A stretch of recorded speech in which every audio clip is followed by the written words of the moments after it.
Welcome in. Episode 40. Big 4-0. Very special episode. Look who's back. It's been too long. Rebelette Ty. He's here. We're not going to talk college football, SEC today, unfortunately, but we got to break down Tigers and Skubal. Got some interesting quotes we got to talk about, and then we got to react to Lions Commanders, preview Lions Eagles.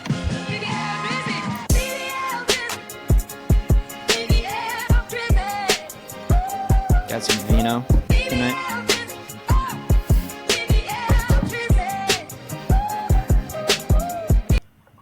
All right. Welcome in, everybody. No Stark tonight, no Jet tonight, but maybe better. We have Rebelette Ty. He makes his first appearance. It's been like 6 months, I feel like, since you've been on an episode. Well, yeah, probably on an episode. I've been on some lives. Yeah. I think on a standalone episode, I believe. It's been a minute. I can't remember the last time. It's been a while. It's been a while, I believe. He was the runner-up for BBL Guest of the Year last year, so we'll see. We'll see what it looks like this year. Before we get into it, I want to make a very important announcement before we get into it, because it was such a hit last year. It's going to be fun. We're excited to do it again this year. Pay attention to his social media pages. Keep watching the videos, because we are doing another jersey giveaway in the next couple weeks here. And we're going to do what we did last year. Everyone that joins, they get a spot on the wheel, and we're going to spin the wheel of death. Your name pops up. You get eliminated till there's one standing. So that's going to be a ton of fun, and we're doing that in the next couple weeks. But, all right, Ty, let's just get right into it. We need to talk Tigers and Skubal. I want to spend just a couple minutes doing this. It's football season, and the focus is on football, but it is baseball offseason. We do have the back-to-back Cy Young winner in Detroit under contract, one more year. And there is some craziness going on around what to do with Skubal. Do we trade him? Do we keep him and risk it? Or do we re-sign him? Reports have gone out there that there's a huge discrepancy in the money and what Skubal wants. It feels like maybe Skubal and his agent are trying to force their way out of Detroit. We talked pre-show. You said you have not seen these quotes yet. So I want to read you. We're going to start with Scott Boras, Tigers and Skubal's agent. And we're going to start with, I'm going to read verbatim his quote when asked about Tigers and Skubal getting extended in Detroit. And I want to get your thoughts on this. So here we go. This is Evan Petzold reporting. This is Scott Boras on Tigers and Skubal getting extended in Detroit. Quote, "The fans in Detroit want the Tigers to build a Tarek barrack. The Little Caesars are running around town saying, Cy, Cy. It should be Scooby done, right? If not, I think the fans would certainly think it's a Detroit doink." Thoughts? Trying to process that one. We got Dr. Suess is representing Tigers and Skubal. Yeah, this is like Edgar Allan Poe. This is... What is he doing? Is this live? He said this, or is this over? No, you is this an in-person interview? Check the video. This is real. This is in person in front of cameras. He truly said this. What's that even implying? That they're screaming Cy, Cy. Fans in Detroit want the Tigers to build a Tarek barrack. Yeah, let's start there. What's that mean? What, build around Tarek, right? I guess. That means you build around Tarek? Barracks? Like barracks, like the barracks, like the army barracks? Yes. Okay. The so Little Caesars are running around town saying Cy, Cy. Because he won the Cy Young twice in a row. Right? So that implies that he wants him gone. Which obviously he does. Right? The agent wants him in LA, or some shit something crazy like that. And listen, if you guys are not familiar with Scott Boras, he represents the biggest names in the game for the most part, and he wants his guys to go to the biggest markets and get the biggest deals, which I get as an agent. And so it's pretty obvious to me what he's trying to do. But what a wild quote to make. And I'm going to read it just one more time so everyone can process. "The fans in Detroit want the Tigers to build a Tarek barrack. The Little Caesars are running around town saying, Cy, Cy. It should be Scooby done, right? If not, I think the fans would certainly think it's a Detroit doink. I mean, yeah, he's right there, but it's just a useless thing. It's a useless phrase he just gave us. It's just weird to me. To me, it's like he's making a mockery of the conversation, and obviously he can't be serious. Like, he cannot be serious with that quote. He's messing around, and to me, what that says is Tarik Skubal's agent wants him out of Detroit for sure. Tarik Skubal hired this agent to do what Tarik Skubal wants to do. So if his agent is trying to get him out of Detroit, that tells me Tarik also wants out of Detroit. But it's wild also to me. An agent's going to be an agent, though, at the end of the day. Like, I don't know. No, I feel like any agent would say, like, maybe not that how he said it, but, like, any agent wants a guy in L.A. It's simple. Like, at the core. But, like... Agreed. I don't know. I don't know. So, like, all right, let's move on. What if Tarik wants to stay? Then what? Then, well, this is where I'm at with it, is if Skubal wants to be in Detroit, dude, reel your agent in. Because he's putting things out in the media about, negative stories about the Tigers and what they're offering and where they're at and stuff that's not believable. The report, 4 years, $80 million is what the Tigers offered him. I don't believe that for a second. Either Scott Harris is actually drunk and high and doesn't know how to do his job, or that is that's just completely false. We just offered Gleyber Torres $22 million a year. There's a 0% chance that we offered Tarik Skubal $20 million a year. Yeah. I don't believe that reporting. It's not good. And I think you're trying to force their way out of Detroit, and do it this offseason and get into a big market. And we talked about this last week. I'm going to ask you this question real quick because I asked this to Stark and I asked this to Jet. You got three realistic options with Tarik Skubal. The first is you could just sign him. Extend him, give him what he wants, sign him.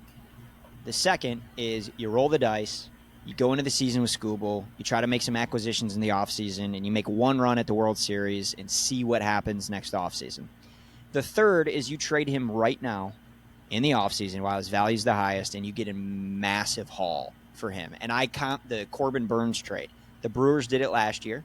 They traded Burnes, got a haul for Burnes, MLB-ready players, and then they made it to the NLCS and had the best record in baseball all season. So it's the blueprint's there. If you're Scott Harris, real quick, what would you do? Well, I'm not. I mean, obviously it's easy for me to say sign the guy, extend him, give him what he wants. It's also not my money, so it's like easy for me to say that. Well, I mean, you have to keep him. In terms of like rebuild all the nonsense, you wait for a guy like this. This is what you wait for. This is why you rebuild. This is why you are bad, so you can do this and then build around this. And it sucks he's the best there is, and that comes with the price tag and how the MLB works with market caps or salary caps and all that. But I'd like to think you keep him, but I just don't see. I don't think we do. I think we keep him for next season, and then. I think we go about the worst way possible. I think that's the worst way to do it, is of the three that you listed, is to wait a season. Roll the dice. We probably get bounced in the playoffs again because we don't make a move by the deadline again. And then his value's down, and it's just like now our hands are tied. Now our hands forced at that point, and you just have to let him go. For cheaper than – I don't know. You can't let him go under contract still. There's no way they do that. I don't see what they do that in. I have no idea what they're going to do. I agree with you. I think it's tough. You can't trade the back-to-back Cy Young winner when you have him under contract and you have a shot at the World Series. But, okay, I'm now going to read a quote from Tarik Skubal, and I want to know the question here is, does this change your opinion on Skubal a little bit? Does this maybe make you question the dog inside of Tarik Skubal just a little bit? And I want to preface by saying I've taken a lot of heat on this podcast because I have said I love Tarik Skubal to death. He's the best pitcher in baseball, but he's not Justin Verlander. He's not Scherzer when those guys were here. That's fair. And I think I think That's fair. this helps my case here. So, Tarik Skubal, everybody knows, pitched Game 5, was pitching a gem, gets pulled at after 5. Doesn't get pulled after 5. Gets pulled after 6 at 99 pitches. His last pitch of the game was a 101 mile per hour fastball, striking out Cal Raleigh. Okay? Here's his quote on him coming out of that game. I think just the way the game was going, and obviously the way the at-bats had gone with Polanco, even in Game 5, he hit a foul homer. I just don't think the matchup was going to be in the cards that night. So Yeah, it's bad. To put that into context, Polanco hit 2 homers off of Skubal in, what was that, Game 2? Then he's referencing Polanco hit one out of the park that went foul in Game 5. What he's basically saying was he didn't want that matchup with Polanco in the 7th. Who came in after him? Was it Will Vest? I think it was. Finnegan. Okay. Who gave up the run to tie the game. The Tigers had the lead. He gave up a run to tie the game. Yeah. The game went, 16 innings, 15 innings, and the Tigers ultimately lose. But I just want to know, does that change your opinion on Skubal at all, that the back-to-back Cy Young winner, our ace, the best we've got on the mound, is saying, essentially, I didn't want the smoke with Polanco in the 7th inning. Yeah, I mean, I think the bare minimum with the athletes, any athlete anywhere, is to have some dog in you. That's the bare minimum, right? Is to at least give me a sick quote. Act like you want to be here, And the fact that he does what no one else can and be the best and doesn't have any, confidence or, like he's afraid of the moment or something. That's what that sounds like. It's exactly what it sounds like. It wasn't it's not in the cards that we said? If it's not in the cards for you, dude, dude, you can't just put your boys under. I mean, I don't know. There's no way he's right, though. It's just, no, I don't like it at all. There's no way he's right that it's not a good matchup. If it's not a good matchup for you, then who? That's my point exactly, right? Is you're the best pitcher in baseball. You're the back-to-back Cy Young winner. Polanco's a heck of a player. He got you a couple times in that series. I just, I obviously never played sports past high school, but I just think, as a competitor and when I did play sports, you would think you would want that matchup. Yeah, you'd want to get the better of this guy. Him being the best, you have to at least let someone go out there and beat you. That's the bare minimum. Is you have to go make them. If you're going to lose, they have to go beat you as the best pitcher in baseball. It's not you have to get beat, and that's an okay loss. Doing that and saying, "Oh, he would have smoked it off me," at least let it happen. At least you can't just not step up and be the best. Listen, I don't know. The Tigers lost that game, and the biggest talking point from that game is why the heck did you pull Tarik Skubal after 6? I think let's just say you throw Tarik out there for the 7th. Let's say Polanco does take you deep and tie up the game, or take the lead in the game. Mm-hmm. I don't think we're sitting here wondering why did you put Skubal back on the mound in the 7th? That's not even a talking go out point. there and make them beat you. Yeah. But so. All right, we'll move on to football. We just had to open. We had to open with some Skubal talk. I just thought those were 2 crazy quotes. What do you want them to do? My vote was, listen, if it were up to me and I had unlimited money, you sign him. He's the best player in baseball, or best pitcher in baseball. You sign him. You lock him up. You give him what he wants. Unfortunately, I don't think that's in the cards. So I am actually team trade him for a haul. Because I do think the Tigers have a good roster. They have money to spend in free agency. You got McGonigal coming up. You got Max Clark coming up. You got they got the best farm system in baseball. You got stars coming. I mean, I'll nerd out later because we're going to do a show on the Tigers offseason at some point in time, and I'll nerd out later. But, guys, Kevin McGonigal, his performance in the minors, it is what Juan Soto did in the minors. It's what Kyle Schwarber did in the minors. Bryce Harper did in the minors. I mean, these are the names. If you look at his stats, those are the names that he's up against as far as his performance in the minors. Does that mean it'll translate to the majors? I'd like to feel confident that it does, but we got some stars coming up. If you can trade Skubal, get a haul, get some solid pitching back for it, some depth pieces, that's what I would vote for. So... But which I don't think either. I don't think that happens. Yeah, I agree. So. I think they roll the dice. I think they go in to the season with him under contract. I'll stop it for this. They're probably going to roll the dice and then not gamble when it comes to deadline time, like they did these past 2 years. Like they'll probably be, not make a move, and then we get bounced for a second round, and now it's just like way too late, and it'll be unforgivable. And there'll never be a moment where they'll actually make a move because they have to. I feel like I don't know.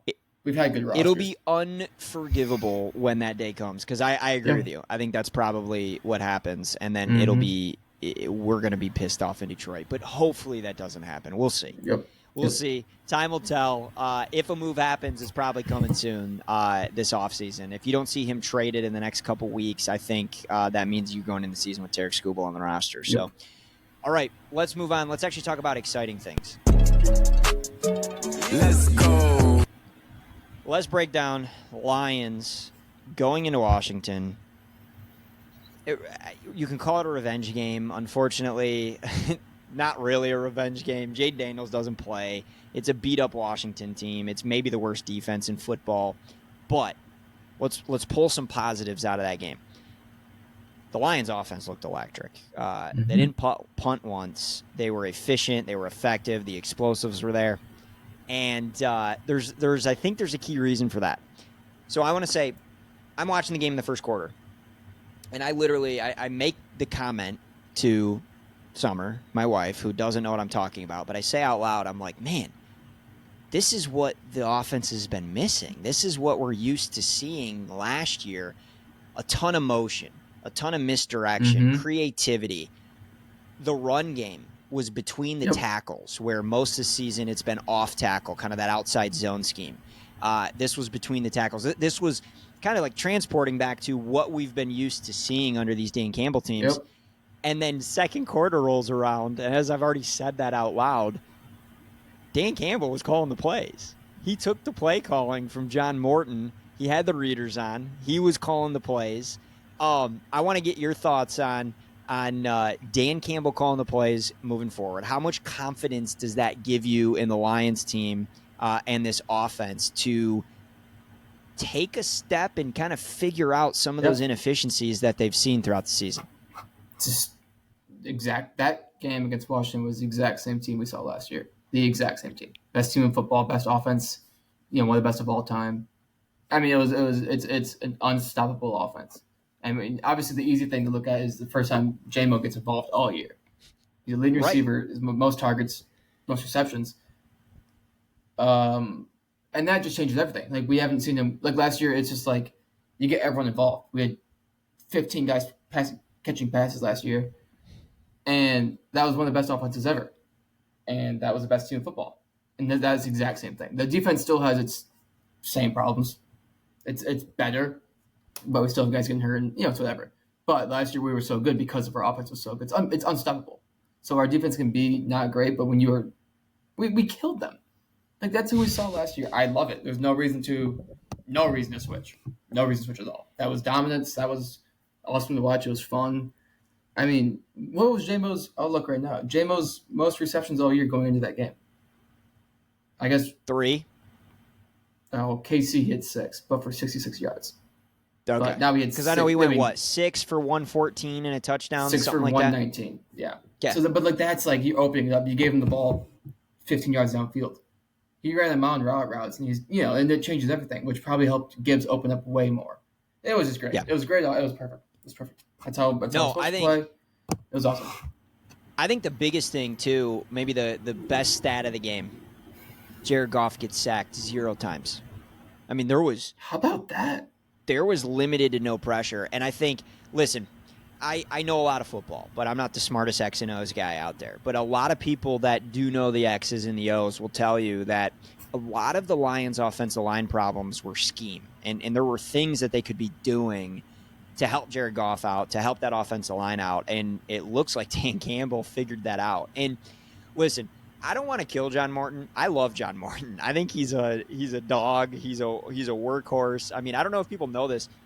The dude sleeps at the Lions facility. He doesn't leave. Like, he sleeps there. He showers there. He lives for Lions football.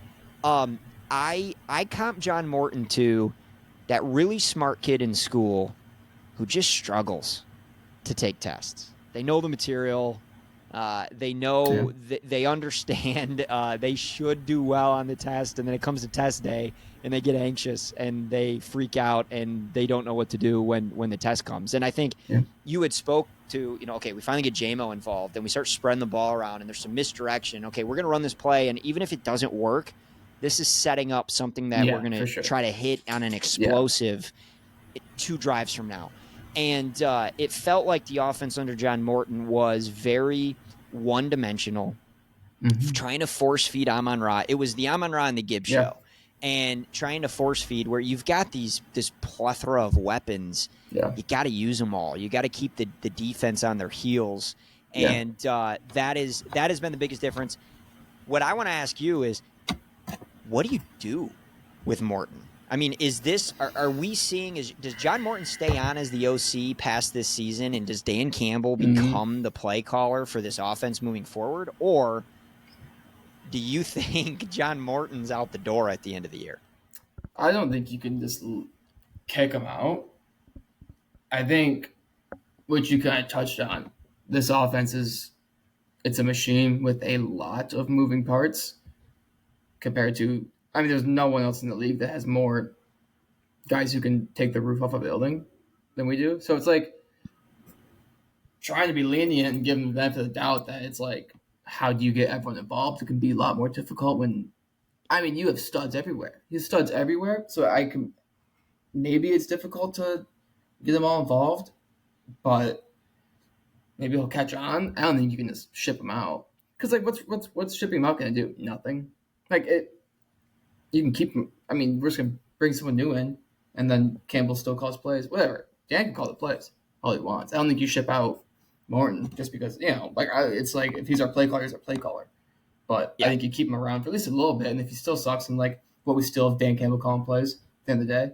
So I don't think you kick him, but I don't know. I agree. I'm sure I agree, and I want to at some point. I got some stats for you. I want to go through and because listen, I know Dan Campbell. Now listen, Dan Campbell's first year, he hired Anthony Lynn as the offensive coordinator. The offense did not look good. He let him go and took over play calling duties, and then all of a sudden they started winning some games, and the offense became explosive. So Dan Campbell doesn't get enough credit for the X and O's guy that he is, and his people kind of look at him as like a meathead, just rah-rah guy. No, the dude knows football. But I want to go through a stat really quick because I do think that there's room here for Morton to stay on and be the offensive coordinator as far as game planning and on game day assisting with the play calling and getting the team ready. But I want to run you through something really quick. I'm going to list you the top 6 offenses in football, and this is based on yards per game. So offense production. Can I guess? Yeah. Let's get a couple guesses here. Top 6 of what, yards per game? On yards per game. Okay, let me pull up a list here. Let me make sure that's okay. Yards per game. I'm going to say we're on there. Okay, Lions. The Lions are 6. Okay, Buccaneers. The Bucs are not on the list. Really? Okay, Seahawks are there. Seahawks are not on the list. Rams are there. The Rams are on the list, and here's what I want to call out. Oh. Who calls the plays? Who's the play caller in L.A.? Sean McVay, head coach. I was going to say it's Sean McVay. Oh. Yep, yeah. Sean McVay, head coach. All right, keep going. No clue. Cowboys.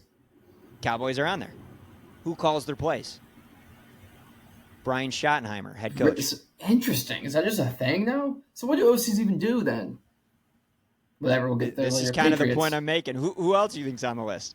Patriots. Patriots are not on the list. There is an NFC North team on this list. It's not the Vikings. It can't be the Packers. It's got to be the Bears. It's the Chicago Bears. Who calls the plays in Chicago? Ben Johnson, That's interesting. head coach. I didn't know that. That is. And you're forgetting one team that has exploded on offense this year. They've got the number 1 offense in football. They have a bye week right now. That's why they didn't see them on my list of this week's games. The Colts. Yeah, it's the Colts. That's just who calls the plays? Who calls the plays in Indy? Whoever the head coach is there. Shane Steichen, their head coach. So what I'm getting at here is this is kind of the new wave in football. If you look at the top offenses in football, the head coaches are calling the plays here. So I don't think it's a crazy idea to think Dan Campbell is your play caller moving forward. You keep John Morton on. There's familiarity there. John Morton was on Ben Johnson's staff. He's a super smart dude. He helped create this Lions offense back in 2022 alongside Ben Johnson. I think you keep Morton, and I think you have to continue to roll with Dan Campbell calling the plays moving forward. Which Dan has said there are no plans for him to give up play calling duties. He plans to call the plays for the rest of the season. He did say that. Good. Yeah, I don't think – I mean, that was all Ben last year, correct? Every play was Ben? Yeah, Ben was calling the plays now. Yeah, I'm trying to think of Dan would step in on maybe like a big fourth down, big third down, and be like, hey, this is what I want to see. But Ben Johnson was the play caller last year, and Ben Johnson's a heck of a play caller. Until the playoffs come around. And until he runs double reverse to J-Mo. Thanks, Ben. That's what I'm saying. Like, have we seen bad Dan Campbell play calling games? I haven't. Like last year, back to 2021 games, very watched him at life. So I'm like, if that's Dan Campbell's bad, that's bad. But if he isn't, it's obviously not Dan. But like, I don't think we've seen Dan just make a fool of himself calling plays. For sure, and I think this is a great segue. Let's get into the. Call me asparagus. Let's get into the next segment here because this is a great segue because it's one thing to do it against that Washington defense. It's another thing to go on the road into Philly at the Link on Sunday Night Football and do it against this Eagles defense. And I think this is the test. To me, this is the test. Are the Lions for real? Can the Lions compete? Do I think the Eagles are the same level and kind of juggernaut that they were last year? No. The Eagles, funny enough, the Eagles remind me a lot of last year's Kansas City team. It doesn't look pretty. It doesn't look good. Yeah. But they just find a way to win these games. These games that you feel like they shouldn't have any chance of winning. They find a way to pull it out at the end. They're sitting at 7-2. Big game this weekend on Sunday night. Here's what I want to ask you. Scale of 1 to 5, how scary are the Eagles to you at this point in the season?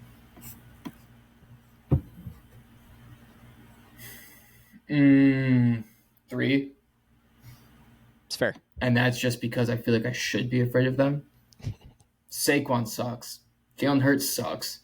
A.J. Brown doesn't get thrown to. Devontae's good, which means they suck if he's good. Isn't Lane Johnson out, by the way? Lane Johnson's questionable. He's got that ankle injury, so he's questionable. So is Juergens. Juergens might not play in this game either. They might not have him back. I'm so not afraid of that offense. And the defense, we have a better offense. I'm not afraid of them whatsoever. Like, even when they play games and we're picking spreads, I'm like, dude, we haven't taken the Eagles once, I don't think. Have we? We haven't. Like, We've not taken look at it, Philly you're once. like, they're not going to go out there and score 35 and cover an 8-point spread. Like, it never feels like it. I'm not afraid of them at all. Not afraid of it's without Saquon doing what he did last year, it's like that's all they had. They still didn't throw it. Jalen Hurts still sucks. I'm not afraid of them at all. They're a good team. They're well coached, and the game's in the Link. Sunday night? Sunday night game? Yeah. So that adds a lot, but we're the better team, like significantly. They're laying 2.5 at home in primetime, which means neutral, we're probably favored. Yeah. So you would think. What they say about three points usually? They say 3, but there's no way we're 4.5 point favorites at home. So that's a 6-point swing. But like, no, I'm not worried about it. I mean, we should go win this game. I feel very good about this game. Very, very good. I feel good. How about you? Yeah. Where you I feel You're if I had Philly. to say What's kind the of word? my worry. Here's my worry, and I'll get into kind of what's going on here in Philly. Here's my worry is I just compared the Eagles to last year's Chiefs team, right? And the Chiefs would get their opponents in these low scoring just dogfights and find a way to win at the end. And I think the Lions can be the kryptonite to that. That offense is just too good, just too explosive. And I think if you're the Lions, I think it's a race to you score more than 25 points, I think you win this game. Agree.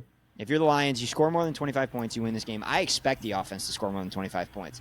I'm with you. The Saquon thing is mind-boggling because Saquon's still Saquon. It's not like he's physically taken a step back in comparison to last year. It's all in that offensive line. They're not getting the push that they're used to getting. They're rushing the ball at less than 4 yards a carry, which is wild it's to think about. Nothing ball. It's not what we've seen out of Eagles teams. So I'm with you. I feel really confident going in this game. I love the Lions catching 2.5, and I love the Lions in this spot. Under Dan Campbell in primetime, the Lions just perform. When they're the underdog in primetime, they perform. The Lions, it feels like they play better in these types of hostile environments when they're on the road, kind of backs against the wall. It's everybody against them.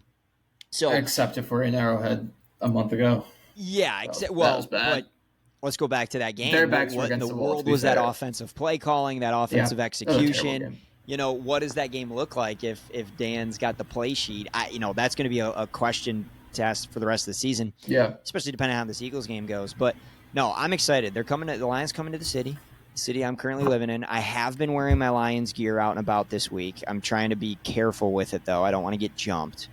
I will be not at the game, but I will be at the bar right next to the stadium during the game. So I hope there's some other Halloween, maybe had a little too much to drink. We got invited and we rented a booth at Xfinity Live, and it's happening. Oh my gosh, you're going to we have one of those here. Oh yeah. Dude.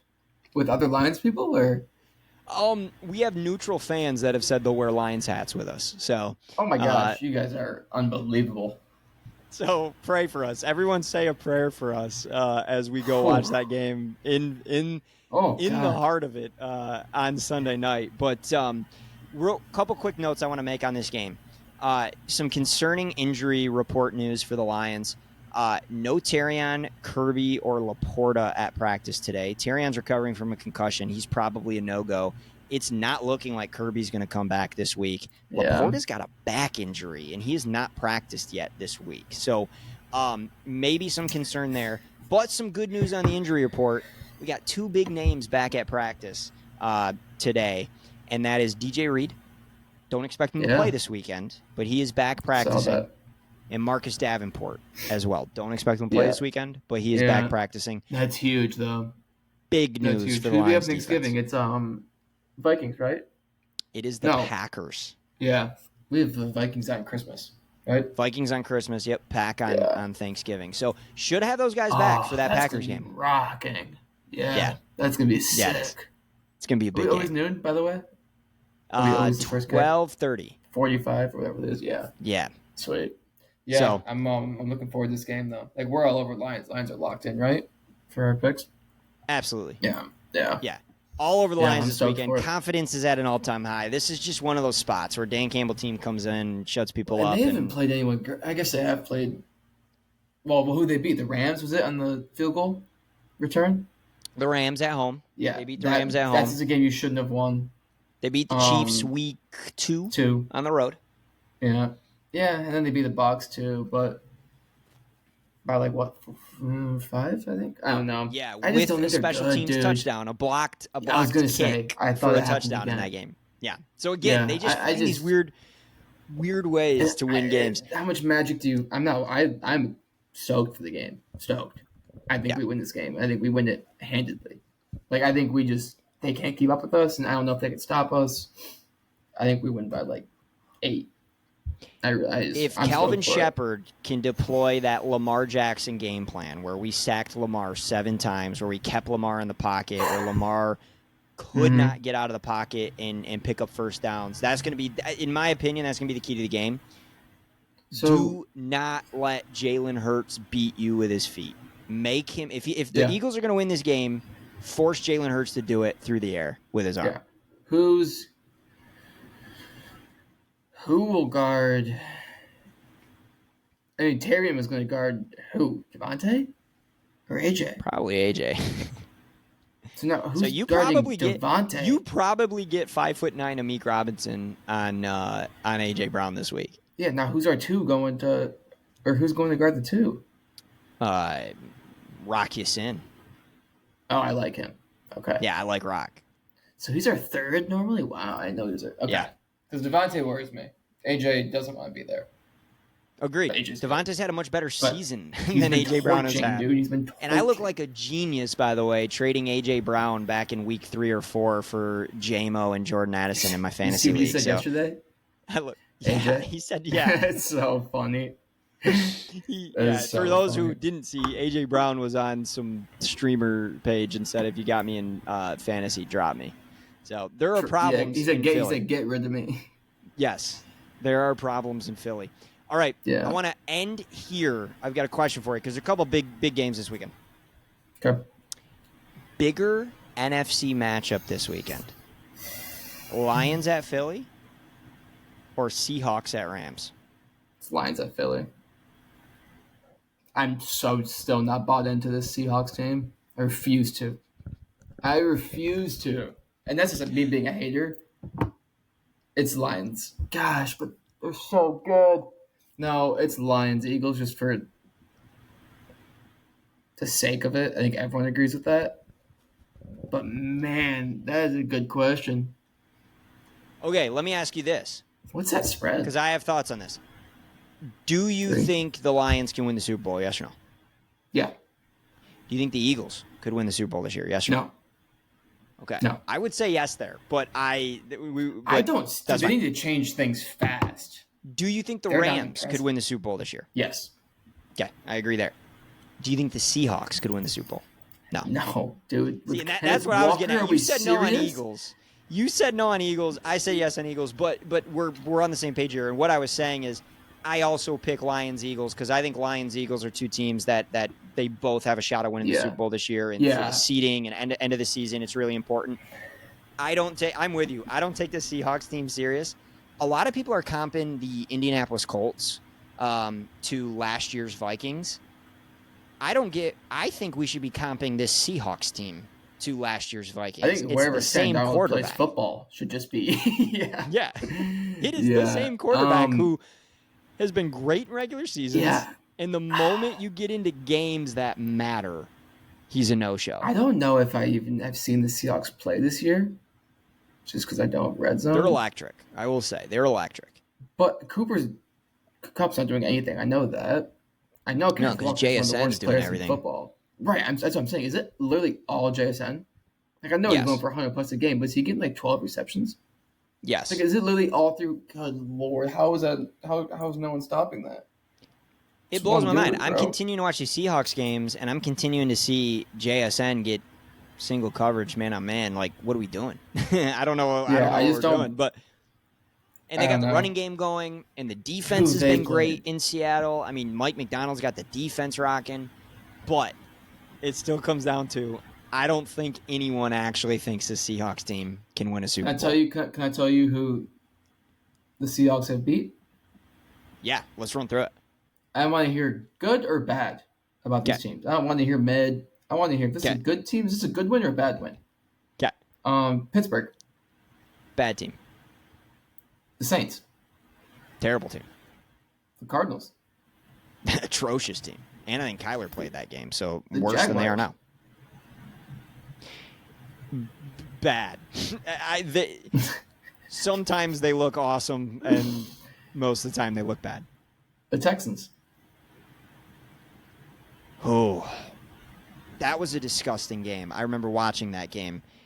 You're going to tell me that was a good win. Awesome defense, atrocious offense with the Texans. Yes, I'll call it their most impressive win. The 4-5, okay.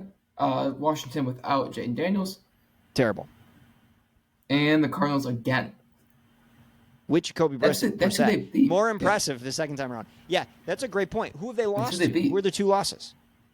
The two teams who have a pulse in offense, the 49ers. That was week 1. So Yep. Full strength. And the Buccaneers. Yep. All right. The two teams that have a pulse in it. offense. I'm not saying they're bad. I'm just saying I'm not bought in. They're the Giants. No, they're the Vikings when they played the Giants. That's 3 years ago. The Vikings were a 2 seed. And yes, like, dude, when Daniel Jones went into Yep.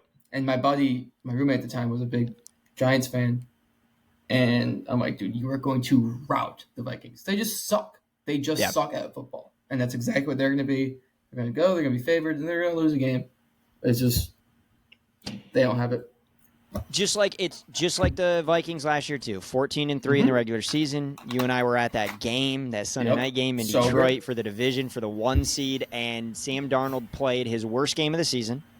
And then he followed up in the wild card round against the Rams with an even worse game. So that's what I mean. Yeah. I can't take the Seahawks serious. I'm scared of the Rams. In my opinion, they're the biggest threat to the Lions in the NFC. Devontae looks so good. He's so old, good. but so good. They are, and we'll see what the seedings line up to be. But boy, oh boy, could you imagine a Lions-Rams NFC Championship? Oh, dude, that offense is Stafford, hard. Goff. I almost think theirs is closely comparable to ours. Almost better. Yeah. I mean, they I have think the better the quarterback. run game in Detroit's better. I think the pass game in LA is probably slightly better. I'd give them the edge. I think Amon-Ra is great, but I think the best player on that field is Puka Nacua. Yeah, that guy just plays so hard. Like he's so scary. So that would be an insane one. That'd be a good one though, because they're the odds-on favorite of the NFC. They are currently odds-on favorite to win the NFC. Yeah, I have a ticket behind me in my drawer for the Lions at plus. Curious what I got that at. Wonder if I have good value on that. Oh my God! Yeah, I hope that thing comes in. I have the. Dang, I don't have it saved to my phone. I ain't gonna find it. I don't know. I'm curious what number I got. We'll just know he's got a future on the Lions to a ticket. In a Ziploc like bag. A physical ticket, guys. This is not FanDuel. This is not FanDuel. This is straight from Vegas. No, I'm an old school guy. I have a question for you. Okay. I've had this one ready for you ever since you told me I was coming on the pod. It's a trivia question. This is my thing. This is my segment. I love one of my segments I'm going to bring on. All right, I love trivia. this. But right now, only have one question. I'll bring more. Okay. As we progress. Which athlete is the only person in history to play in both a Super Bowl and a World Series? I'll give you a second to read it. Deion Sanders. That is correct. Wow, that's 1-0. Can we get a graphic up here, Adam, on trivia? 1-0. Oh yeah, let's get a stat going. I love that. And honestly, that was. I mean, obviously, you got to think of two-way players who played in the MLB, who played in the NFL. I didn't know that was too easy. I didn't want to the list is skunk you. Start easy. I love it. Yeah, I love it. And next week, please bring more. This is fun. Sports trivia section. We're going to start ending the show with sports trivia. We'll keep us some standings going. We'll get some graphics on the screen. I love it. See how we do. Yeah, I love it. So well, I'll bring some more segments in, but that's certainly perfect. one of them going forward. Yeah, no, perfect. I was telling you earlier, I'm like, bring some questions for me. Bring some segments for me. Yeah, I'm always on the other side, trying to trick everybody. I want to try to get tricked every once in a while. My podcasting skills. I have a question for you. Where's Lane Kiffin coaching football next year? This is a good one. All right, so to the listeners, Rebelette Ty is Rebelette Ty because he's a graduate of Ole Miss. So this is the topic we're going to finish on, and this is great. I want to talk about this because I don't think this is that like crazy hot of a take, but I don't think he's coaching at Ole Miss next year. Okay, but I don't think it's what you think, what the rumors are, what the betting favorites are. I think he's going to Baton Rouge. Lane Kiffin is the head coach of the New York Football Giants. There's no next season. way. Lane Kiffin is the head coach of the New York Giants next season. He's going back to the NFL. Would that be? He's coaching dart. Awesome. I think everyone's focused on Florida and LSU. This. Yeah. I forgot we talked about this. I'm totally okay with. I would lose my mind if he went somewhere else in the SEC. I don't know how I'd feel. I love him, and I don't think I could hate him. But I would hate him at LSU. Here's my thing, okay? If he stays in college, I think you're an idiot to leave Ole Miss. Ole Miss has given you everything that you've wanted. Mm-hmm. You're a legend at Ole Miss. If you continue on this trajectory, you leave with the football stadium named after you and a statue out front. Yeah. You leave to go to Florida or go to LSU like, okay, historically better programs, but the state of college football has changed, right? It's not the same as it was 20 years ago. There's expectations. If you don't win in the first couple of years, your seat's hot. For sure. I don't understand. I don't get it. I don't understand why he would leave Ole Miss to go to Florida, go to LSU. He's out recruiting in the transfer portal. Yeah. He's beating these teams year in and year out. why would you go to Florida or LSU? That's why I think if he's going to leave, I think it's a jump to the NFL. Yeah. If you're the Giants, you have a star rookie quarterback in Jackson Dart. He's played tremendous this year. You got Malik Neighbors coming back. You got Cam Scatterbo.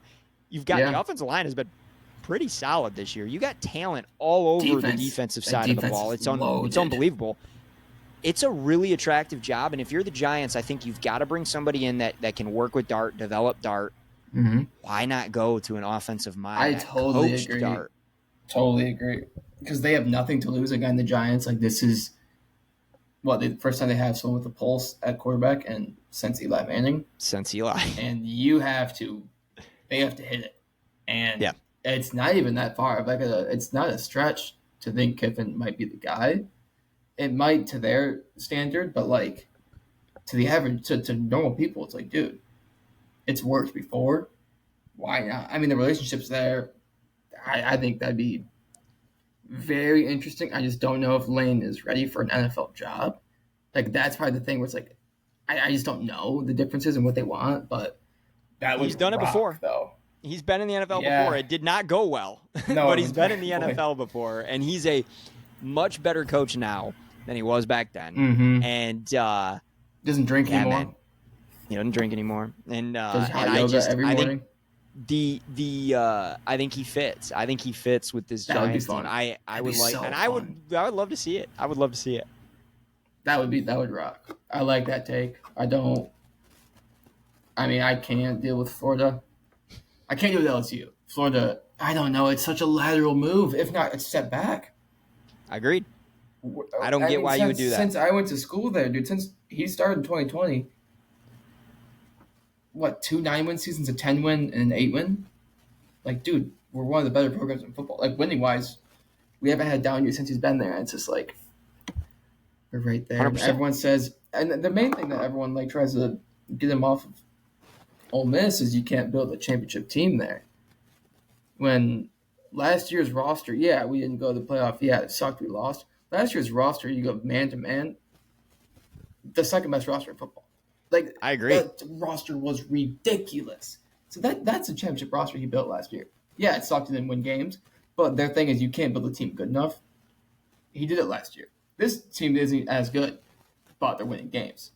Yeah. So it's like and they'll get in the playoffs. Takes, but yeah, they're going to make the playoff this year. Well, dude, the weird thing, which I saw, which I don't think I believe yet, just because things still will shake out, us moving back to 7, if we are a 2-loss, like we should be in no doubt.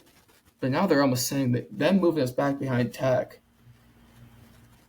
if we lose to Florida this week, we probably are on the outside looking in because Oklahoma's going to lose to Bama. True. So our best win, which is a good win at Oklahoma, but now our best win is going to be ranked 20. Georgia's going to win. I mean, I don't know. Like if Texas wins, Georgia and Texas are both ahead of us. So it's like there are ways where it's like somehow we can be a 2-loss and outside looking in with wins over Tulane, which is our second best win. As funny as how bad LSU is. It's that Tulane's your second best win. But they might make the playoff. They might win the American.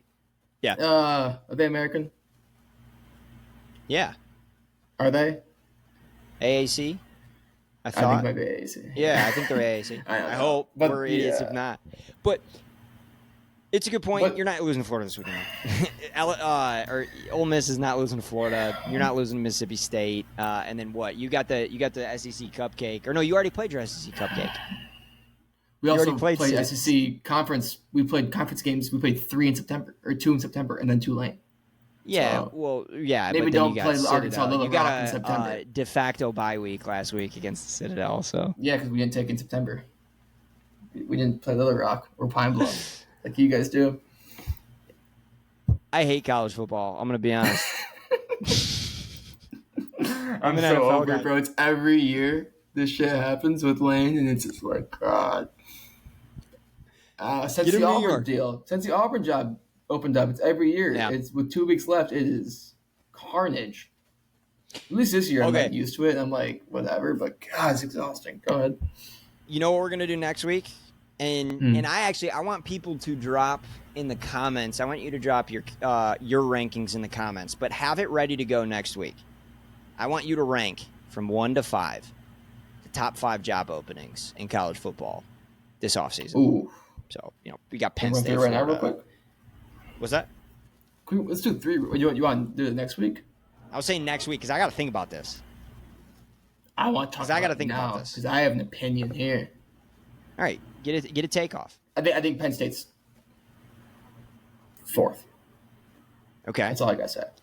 Is that you're gonna put Auburn before Penn State? 100%? I am. I did. 100%. I am. Obviously, I love Auburn. I love Auburn, but I gotta disagree with that take. But we're gonna get it. We'll get into it next week. Okay. You know how I feel about Penn State. Yeah, I know. You know how I feel. But I was pulling for him last week, dude. What is that catch? I know. That game was insane. That was insane. That was the craziest catch. That might be the craziest catch I've ever seen. I mean, it was in the moment. It was wild. And I was pulling for Penn State the first time in my life, and I couldn't. We'll talk. So close. close. About that later. We'll talk about that in the college football pod. Yeah, we're going to talk because we about. haven't talked a ton of college football on this podcast this year. So next week, Stark should be here next week. We'll get in. We'll talk a little Big Ten. We'll talk a little SEC. I want to talk about the job openings and rank those openings. And then we've got some MLB offseason stuff coming soon. And I think there's a rumor that Tron might be making his debut appearance. Is big for the MLB heads out there on BBL for the MLB offseason episode. I like that. All right. And maybe Rebel if go ahead. Can I chime in real quick? Maybe if we get some shake up in the rankings this week, maybe if OU goes and beats Texas, or OU goes and beats Bama, or Texas beats Georgia, maybe we'll do a little live stream for the CFP show. I'd be very down for that. We did that last week. That was fun. Yeah, we did that last week, and that was fun. Oh, yeah. Okay. Or last year. Yeah, we did it last year. Yeah, so maybe if there's obvious shaking up, we'll address that. But that's it for me. It. All right, ladies and gentlemen, everyone say thank you to Rebel at Ty for hopping on. We appreciate it. Thank you. Go Lions. Always an honor. Be on the lookout for jersey giveaway. Appreciate you guys listening to episode 40. And with that...